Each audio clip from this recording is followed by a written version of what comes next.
Ty počuj, čo už vie tvoj malý?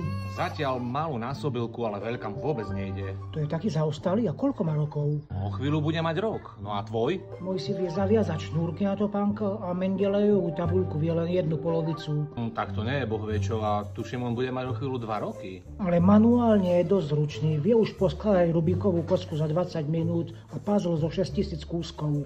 Podľa starých tabuliek to nie je zlé, ale podľa najnovších som čítal, že už by mal vedieť zostrojiť sám 5G vysielač. Tak v tomto ohľade je riadny babrák, ale za to vie cválať na koni a chytíš do lasa býka na 20 metrov.